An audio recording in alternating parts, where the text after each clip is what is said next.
Hey, what's up YouTube? My name is DBZK and I'm back with a different kind of video.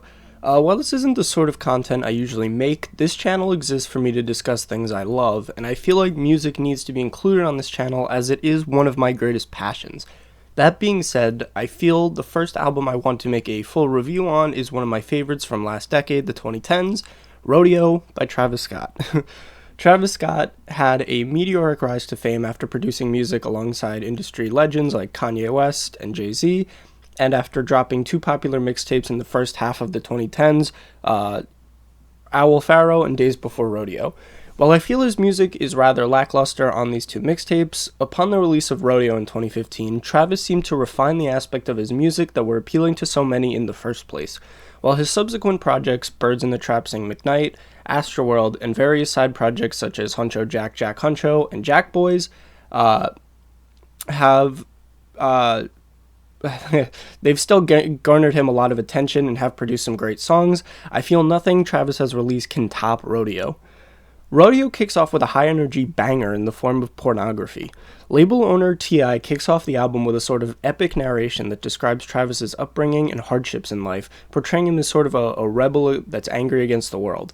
While I feel like T.I.'s narration on this song and various parts of the album are kind of edgy due to the nature of the rebel mindset and that it's trying to create, and it feels kind of unnecessary, it does help set the mood of the album to a degree.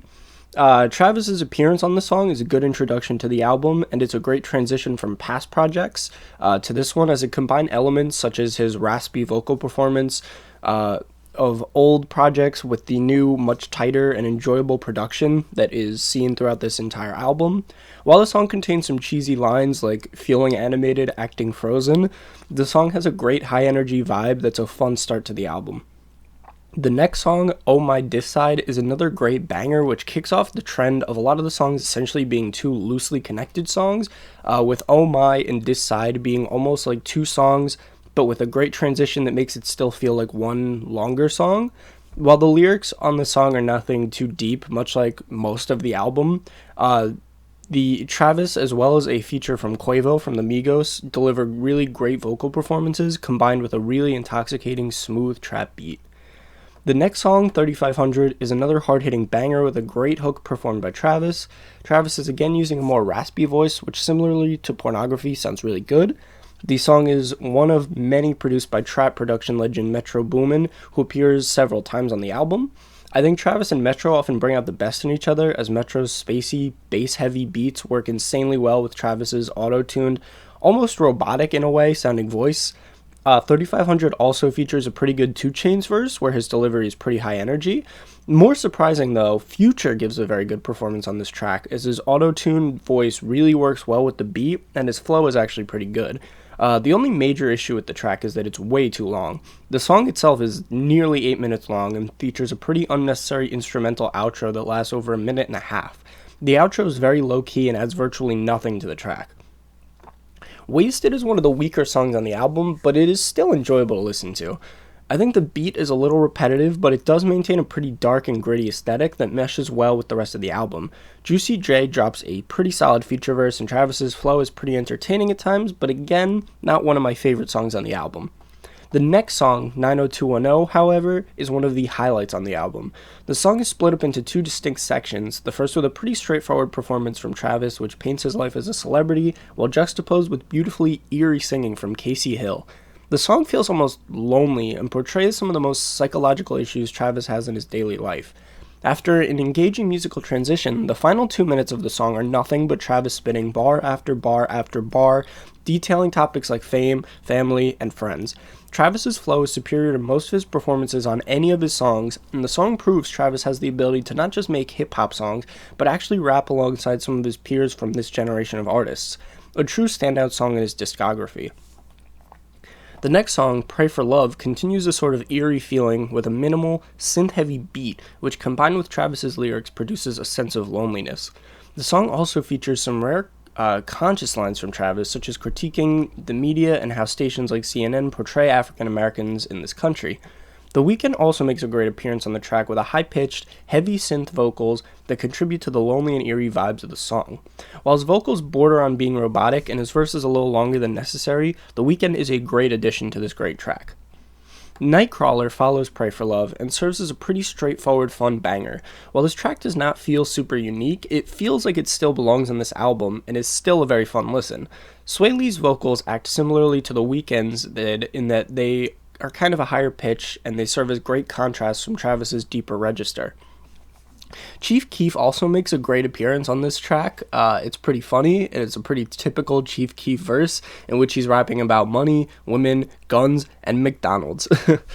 Piss on Your Grave is a major change of pace for the album as Travis and Kanye West go back and forth seemingly in a pretty angry, aggressive manner aimed towards the industry as well as personal vendettas that they have. The two give loud, aggressive, breathy performances over a unique beat and grimy, aggressive, cacophonous guitar solo that truly amplifies the vibe that the two are going for. While not one of my favorite tracks on the album, it certainly feels unique, largely in part due to production legend Mike Dean's work on the track. What follows is, in my opinion, the best song, is the best track on the album and Travis's best song in general, Antidote. The song encapsulates everything that makes Travis Scott who he is as an artist. Stellar production from frequent Travis Scott collaborator Wonder Girl, and a great use of auto-tune makes Travis's vocals infectious and catchy as hell. While the lyrics are pretty mindless and focus on partying, they help create the atmosphere one would want to be in or imagines themselves in while listening to the song. The hook is infectious, and the beat with its hard-hitting reverb is addicting to listen to. In an obvious nod to his idol Kid Cudi, we can hear Travis humming on the track, which only adds to its great sound.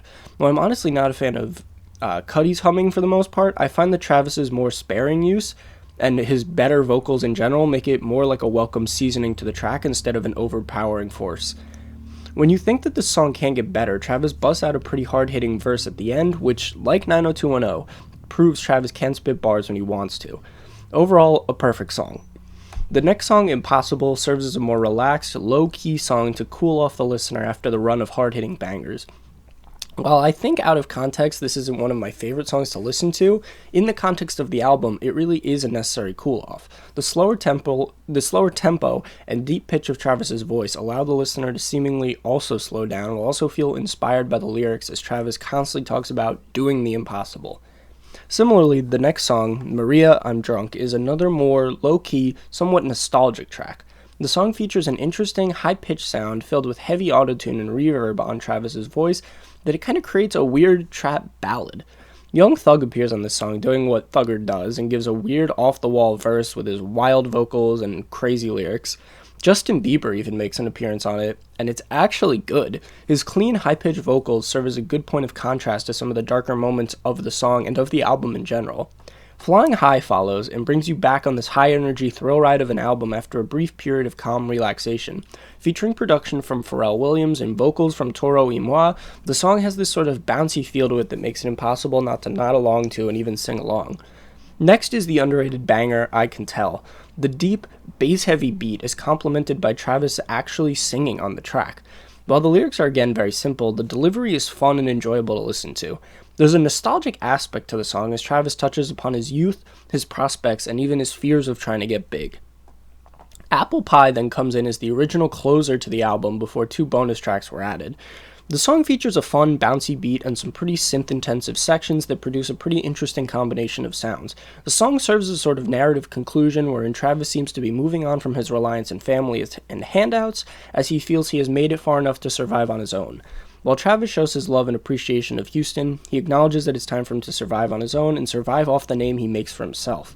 While Apple Pie was a great closure initially, Okay Alright serves as a continuation of Travis's mindset of surviving on his own and discusses his fear of the challenges that might come his way. While he's worried about the future, the song features the repeated phrase, Okay, okay, performed by Schoolboy Q, as if it was reassuring Travis and the listener that things would work out. The song features anthemic qualities such as the repeated shouting of reassurance, as well as Travis detailing the complications of his birth and how he survived. While his mother felt fear, her courageousness and assurance Travis would survive is replicated on the song through Travis's proclamation that things will be alright. The song serves as a celebration of life and survival, and serves to assure things will be alright. The only major issue is that the song does drag a little by the end, and there's some weird, spacey instrumentals and vocals that do not really need to be on it. If this song was trimmed by like a minute and a half, I'd say it'd be perfect. The album then ends with Never Catch Me, a fun, albeit not totally necessary track. While I feel okay, alright caps off the narrative and themes of the album, the song's high energy does feel like the more sonically sound conclusion. While not lyrically dense, the song is fun, straightforward, and catchy. Listening to this album in retrospect of the massive career Travis has now is always kind of interesting, as this album sort of captures Travis's realization of his success even before his true major break that he only gains after this album comes out, as well as the major fame that he gets after Birds in the Trap Sing McKnight and Astroworld are released. The albums almost serves as a prediction of things to come, while also celebrating the things that got Travis to where he is today. The unique sound the album created has defined a generation of artists, and in my opinion, is the prime example of how trap party music can be delivered in an artistic manner. While there are some moments on this album I don't love, every single song shines in its own way. I love re-listening to this album time and time again, and I think that it really serves as the peak example of what trap music can be and should be modeled after. While it may be extreme, I honestly have to give this album either a strong 9 or a 10. I love it a lot. I think it really captures what the new wave of music can produce, and it can serve as both fun party music while also having artistic qualities to it.